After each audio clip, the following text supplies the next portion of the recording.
This anime talks about what it's like to exist in life, what it's like to exist with other people around you, and it will definitely make you reflect on your time in life. So guys, how are you?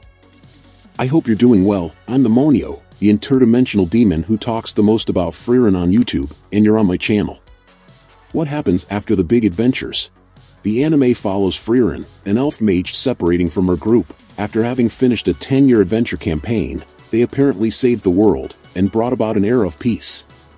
But Frieren lives much longer than a few dozen years, and those 10 years seemed little to her, since 10 years do not represent even 1/100th of her lifespan. However, after revisiting her companions a few decades later, she realized that for them, these 10 years mattered a lot. So she tries to give new meaning to these 10 years, and sets out to do the whole journey again, discovering many new adventures, and especially discovering herself, on a beautiful, exciting journey, and full of dangers. As the story progresses, we discover that Frieren has been alive for much longer than we imagine, and despite appearing to be a simple person, her past hides great secrets and great powers, which could shake the foundations of this world.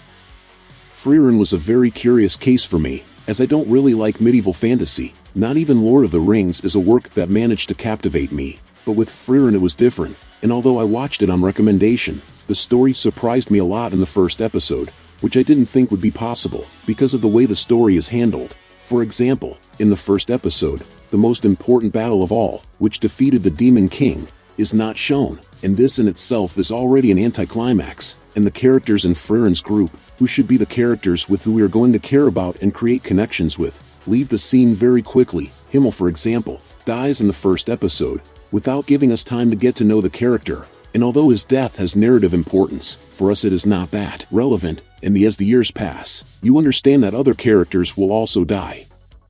This is a very different path to the story, because when Frieren begins his journey, 2 of his group members have already died, but despite being dead, the characters are increasingly developed and gain importance through very well done flashbacks, which not only shows what happened and develops the characters, but also creates parallels with the narrative of the present, in the way Frieren interacts with the world and the other characters. One thing I find interesting about Frieren is the way the anime subverts expectations in the right way. The subversion exists, but it's not like in Hunter x Hunter, where Togashi is constantly making you believe something and you delivering another one that you didn't expect. For example, there is a moment where it talks about the sword that Himmel used, a sword that only a true hero could pull out of the stone, and Himmel was the only one who could, but later we discovered that the sword is still stuck in the stone to this day, and Himmel never managed to get it out, even though he had the dream of being able to get the sword out to be a real hero. At the same time, we have very predictable moments, in which we know exactly what is going to happen, like in Frieren's fight against the demon girl called Guillotine, and you already imagine exactly how the fight will end, but it becomes less exciting or rewarding because of that. The first episodes are quite contemplative, focused on trying to understand Frieren's objective, which may convey the impression that the anime will be limited to reflecting on her past, the existence that she can no longer give to her friends, she honors by living. After a few episodes the anime starts to have more action and more battles, battles against demons, battles against other wizards, battles against monsters, and all this action is not gratuitous, everything happens as a function of the narrative, but the focus is definitely not the action, and this suits the protagonist very well, as Frieren's personality is silent, but striking. Initially she sees everything in a cold and distant way, but after a while living with her companions, she begins to change little by little, especially after her friends died of old age, and she begins to realize the value of the time she had with them and how little she knew them. And this shows Frieren that even if you save the world and people celebrate you today, your existence is much more a concept than something real, and one day the world will forget you, your name will be left behind, but when you change someone's life, your memory will be eternal as long as that person lives. This philosophy is greatly reflected in Himmel, as he saves people, not only because he is a hero, but because of his desire to use the now to change people's lives, and with each lesson he teaches, which is remembered by Frieren. The anime's own narrative follows this process of the character's change, and her regret for not having used the now to learn more about someone who spent 10 years by her side.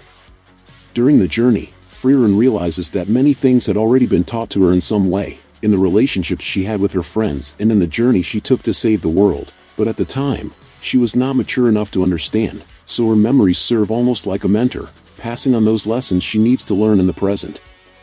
This perception is quite interesting and curious if you think about Frieren herself, since despite her age, she doesn't know much about herself or relationships with other people, and this means that she has some lessons in a different order than ours. And this is an interesting contrast, as she is an old and powerful character, but despite being an elder to humans, she is basically a teenager to elves.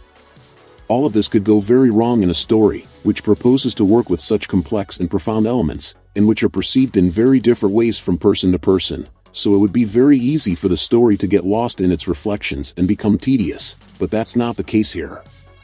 Frieren is about the time and life we have, about how and with whom we choose to spend that time, and about how we can find meaning in things even in small moments. It is about learning the value of time, memories, and the relationships we make with the others. It's a beautiful anime, technically very well done, with a great soundtrack that will make you reflect on many things. And it's a shame that people aren't talking as much about Frieren as they do about other recent animes. But for me, Frieren is already in my top 10 best animes of all time.